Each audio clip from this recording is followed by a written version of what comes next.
Isso aí. Pessoal, a mensagem de hoje, que eu queria trazer para a igreja, encontra-se no livro de Lucas. São 10 versículos, Lucas 7, de 1 a 10. Eu acredito que vocês já tenham estudado essa palavra, essa mensagem, em algum momento da sua vida, mas eu queria trazer a reflexão para nós, que mais do que nunca podemos ver que o mundo é de relacionamentos, o mundo é de discipulado, o mundo é de você estar ali próximo pessoas e estar ali lado a lado. E tem marcado muito a minha vida nos últimos tempos. E a Bíblia vai falar sobre a cura do servo de um centurião. Lucas 7, de 1 a 10, diz assim: Tendo Jesus concluído todas as suas palavras dirigidas ao povo, entrou em Cafarnaum. E o servo de um centurião, a quem este muito estimava, estava doente, quase à morte. Tendo ouvido falar a respeito de Jesus, enviou-lhe alguns anciãos dos judeus, pedindo-lhe que viesse curar o seu servo. Estes, chegando-se a Jesus, com instância lhe suplicaram, dizendo: Ele é digno de que faças isto, porque é amigo do nosso povo, e ele mesmo nos edificou a sinagoga.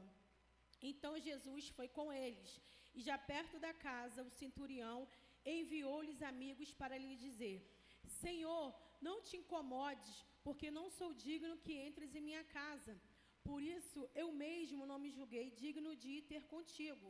Porém, manda uma palavra, e o meu rapaz será curado. Porque também eu sou homem sujeito à autoridade, e tenho soldados às minhas ordens. E digo a este, vai, e ele vai. E a outro, vem, e ele vem. E o meu servo faz isto, e ele o faz. Ouvidas essas palavras, admirou-se Jesus dele, e voltando-se para o povo que o acompanhava, disse: Afirmo-vos que nem mesmo em Israel achei fé como esta. E voltando para casa, os que foram enviados encontraram curado o servo. Senhor, que está a sua igreja, Pai, fala aos nossos corações. Pai, que os nossos ouvidos venham estar atentos àquilo que o Senhor quer falar para nós. Que venhamos estar sensíveis, Pai, ao Espírito Santo. Que venhamos ter a sensibilidade de não só ler, mas admirar, ler, escutar, entender aquilo que o Senhor quer falar para mim, para a igreja, neste dia, nesta manhã, em nome de Jesus, amém. Logo no início, nós podemos ver que no versículo 1 diz assim: Tendo Jesus concluído todas essas palavras dirigidas ao povo. Porque antes, se você ler os versículos, Lucas 6, de 46 ao 49, Jesus vai falar dos dois fundamentos. Então, é sempre importante, quando nós começarmos a ler um capítulo, e logo no início, assim, vem esses versículos dizendo, e tendo Jesus, e concluído e tal, nós vamos ver que antes desses eventos, antes dessas palavras, Jesus já estava fazendo algo. E Jesus já estava falando para eles, se referindo o quê? Sobre os dois fundamentos.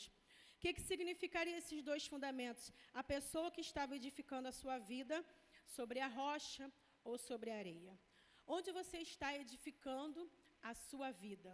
Onde você está edificando a sua casa? Onde você está edificando o seu ser?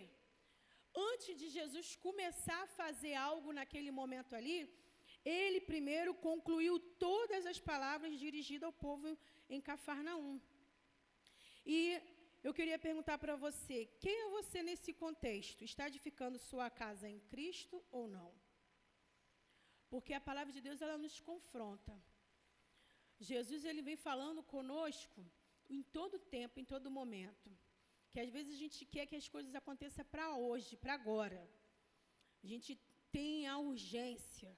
A gente quer que as coisas, assim, a gente instala e acontece. Não, Jesus vem, ele nos cuida, ele nos dirige, ele dirige a nossa vida.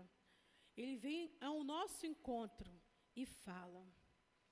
As palavras do Senhor traz paz. As palavras do Senhor traz mansidão. E Jesus ele vai falando sobre isso para essas pessoas. E logo no versículo 2 desse capítulo 7, ele vai falar sobre o servo do centurião, que estava muito doente. O centurião, ele era uma pessoa que cuidava, orientava e administrava 100 soldados. Ele era uma pessoa que estava a serviço do Império Romano, do Exército Romano, e ali ele tinha 100 homens aos seus cuidados. E nesse momento ali, ele tinha um servo que estava muito doente, à beira da morte. Só que a Bíblia nos relata que não só o centurião cuidava, não só o centurião tinha esse zelo, mas também esse servo, ele era uma pessoa muito estimada. O servo era uma pessoa que tinha relacionamento, o servo era uma pessoa que tinha comunicação, o servo era uma pessoa que estava ali lado a lado com o centurião. Muitas vezes, as pessoas que estão ao nosso redor, elas estão nos discipulando, nos moldando a cada tempo. Independente da classe social, independente do nível hierárquico que essa pessoa exerce. E às vezes a gente não se atenta para isso. E o centurião estava ali. Mesmo assim, podemos ver que ele tinha uma admiração pelo aquele servo. Podemos ver duas pessoas com classes de níveis sociais diferentes, mas são pessoas. Primeiro era o centurião, que tinha uma certa autoridade. O centurião que reconhecia quem era Jesus. Jesus era autoridade. Ele sempre foi e sempre será. Mas naquele momento ali, ele reconheceu quem era Jesus na vida dele. E o líder e o liderado precisa ter esse cuidado. Olhar para a pessoa e ver que ela não é só uma pessoa que está do seu lado simplesmente por estar. Cada pessoa que está ao seu lado, direta ou indiretamente, acaba você sendo responsável por essa pessoa. Jesus, em todo o tempo, ele nos ensina sobre serviço cristão, sobre mordomia cristã. E podemos ver no versículo 3, que diz assim: tendo ouvido falar a respeito de Jesus, enviou-lhe alguns anciãos dos judeus. Engraçado que esse servo, ele tinha um relacionamento com o centurião. Os anciãos sabiam do procedimento desse servo. Aqui na igreja, nós temos crianças e adolescentes, jovens, pessoas da melhor idade. Olha quantas gerações dentro desse espaço aqui. Quantas pessoas de 1900 e alguma coisa, a geração Z, a geração X, tantas gerações dentro de um espaço. E os anciãos, eles também falavam daquele servo. Os anciãos estavam observando aquilo ali. E os anciãos tinham que dizer daquele servo, não só o centurião. Muitas vezes, a gente peca por achar que as pessoas mais velhas estão desatualizadas, não sabem de nada. E a gente, acaba sendo insensível. Porque até os anciãos falavam daquele servo, dizendo, ele é digno que lhe faças isso. Ou seja, já do início, podemos ver que aquele centurião, ele tinha que dizer daquele servo. Já de início, podemos ver que os anciãos tinham que dizer daquele servo. E nós vamos lendo a Bíblia, no versículo 6 podemos ver, então Jesus foi com eles, e já de perto da casa o centurião enviou amigos para lhe dizer. Centurião, anciãos, amigos. quantos amigos vocês têm e o que esses amigos têm feito para que você se aproxime de Jesus ou se afaste de Jesus. Na era digital que nós estamos vivendo, na era das informações, das tecnologias, nós temos visto muitas pessoas seguindo outros aí. Mas quem são realmente aqueles amigos que estão sempre do seu lado? Como eu comecei a mensagem dizendo, mais do que nunca se dá para perceber que a nossa vida é de relacionamentos, a nossa vida é de discipulado. Esses amigos também conheciam da vida desse servo. Ou seja, esse servo não era somente um CPF. Esse servo era uma pessoa que tinha estima pelo centurião, pelo seu líder. O servo estava todo o tempo ali do lado, ouvindo, aprendendo. Todos tinham o que dizer daquele servo. E Jesus parou e ouviu. Jesus deu atenção. Como eu dei o título, Jesus se importa com você. Jesus se importa com a sua dor. Jesus se importa com a sua família. Jesus se importa contigo. Nós precisamos, de uma vez por todas, ver quem é Jesus na nossa vida. Entender o real significado de quem é Jesus, esse nome que tem todo o poder.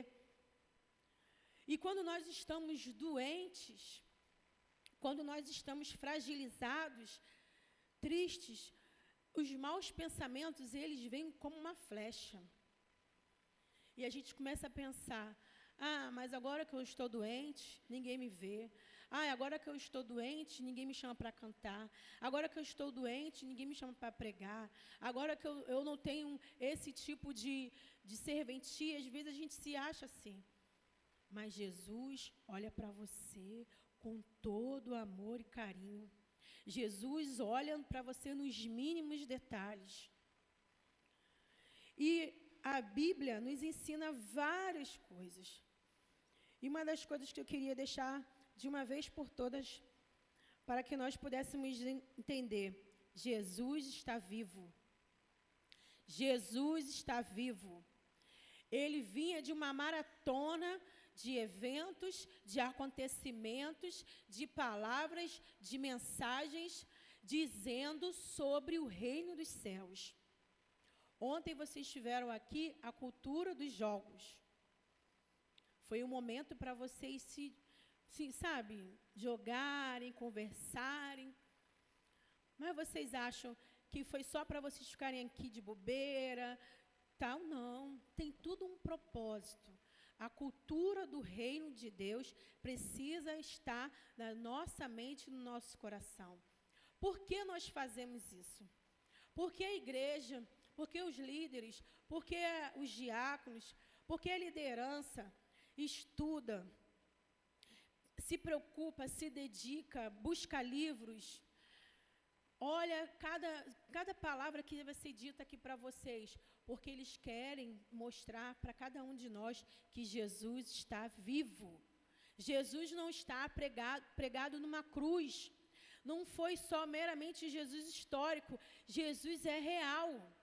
E quando nos vêm as dificuldades, a gente acha que ele está tão longe.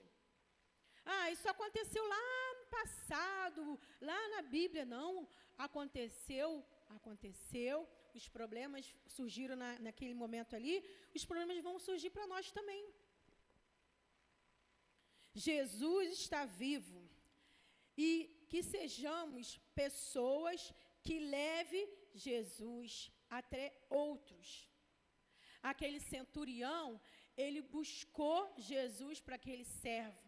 Ele poderia reclamar, mas já você doente de novo, mais um atestado, já você com dor de barriga, já você com dor nas costas, já você, porque o soldado romano tinha que ter postura.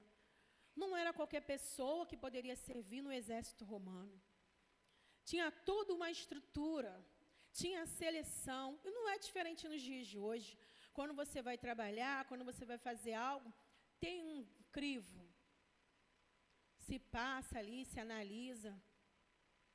Mas aí, como aconteceu aqui, esse centurião foi até Jesus. Ele falou assim: o meu servo, para quem muito eu estimo, como está no versículo 2, e o servo de um centurião, a quem este muito estimava, estava doente, quase à morte. Ele ouviu falar de Jesus. Ele foi, ele buscou. Você tem essa responsabilidade de levar Jesus aos seus, de levar Jesus para aquele que precisa e necessita de uma cura, de uma palavra de mansidão. Às vezes a gente está assim como uma pólvora, sabe? Em qualquer momento querendo explodir, precisando até de uma palavra. Mas quando você olha para o lado, tem gente pior, irmãos. Quando você olha para o lado, tem gente pior. Imagina esse servo, chefe de família, esse servo vinha à morte. Olha quantas coisas poderiam acontecer. E olha esse centurião também sendo cobrado, mas ele não. Ele gostava, ele estimava e ele procurou. Que sejamos pessoas que levem Jesus até essas pessoas que não sabem quem é Jesus. Se você tem um amigo no trabalho, na faculdade, no curso, que não tem Jesus, ore, você no seu secreto, busca a direção de Deus. E quando surgir a primeira oportunidade, fale de Jesus. Fale de Jesus com as suas palavras, fale de Jesus com a sua vida, fale de Jesus através de um louvor, às vezes através de um pequeno gesto. Leve um chocolate, leve uma bala, compre um livro, faça alguma coisa para se aproximar. Se a pessoa te deu o coração, ela vai te dar o ouvido. E se ela chegou até você, se você tem essa oportunidade, não perca essa oportunidade. E independente do seu estado social, saiba que tanto a doença quanto a morte chegará para todos. Independente se você morar no asfalto, numa comunidade, se você tiver um segundo grau, se você for analfabeto, independente, a morte chegará para todos e a doença também. Nós não estamos imunes das situações dos desempregos, não estamos imunes às tristezas, mas já foi comprovado cientificamente que muitas doenças que existem por aí são raízes de amargura, raízes de feridas não tratadas, de falta de perdão, raízes de coisas que você está lá no passado. E às vezes você ouve uma coisa que é como um gatilho que vai e desperta em você coisas que você nem imaginava, que você ainda lembrava daquilo ali. De você passar num determinado local e você sentir um cheiro de uma comida, me lembrou de quando eu estudava, não sei o quê. São gatilhos que às vezes estão lá na nossa mente e a gente precisa deixar tudo aos pés do Senhor. Tudo aos pés do Senhor. Ser inteiramente dependente do Senhor. Mesmo diante das dificuldades, das facilidades, só é possível caminharmos com Jesus Cristo. Muitas vezes vamos encontrar muitas dificuldades, mas também muitas facilidades. Tem gente que tem facilidade de conversar, tem gente que tem facilidade de escrever, de pintar, mas tem gente que tem dificuldade, às vezes, de mexer até no celular, não sei, esse negócio de WhatsApp, de Instagram, eu sou analfabeta digital, não tenho paciência. Mas mesmo que você ache que isso seja uma dificuldade para a sua vida, só é possível você caminhar na vida através de Jesus Cristo. Caminhe e busque pessoas que falem do Senhor, leia a palavra do Senhor, ore a Deus, busque, se alimente da palavra do Senhor, que ela é vida. Ela é vida, é o combustível. Assim como às vezes você vai atrás do celular para mexer e ele está descarregado, você precisa recarregá-lo, assim é a sua vida. Todos os dias você precisa carregar a sua vida com a palavra do Senhor. Você precisa dedicar tempo orando, jejuando, lendo. Se você não consegue ler, ouça. Ouça das maravilhas e das grandezas do Senhor. Se prepare para os dias maus. Jesus se importa com você. Jesus se importa contigo. Jesus se importa com a sua dor. Jesus se importa. Jesus se importa. Jesus se importa. Que você nessa manhã leia essa palavra com calma. E veja quantas coisas boas você pode tirar dessa história aqui. Como eu falei das gerações. Servo, centurião, anciãos, amigos. Aqui nós temos crianças, adolescentes, jovens, melhor idade, líderes e liderados. Vamos falar do Senhor, vamos viver do Senhor. E essa é a mensagem de hoje que eu queria deixar para vocês, irmãos.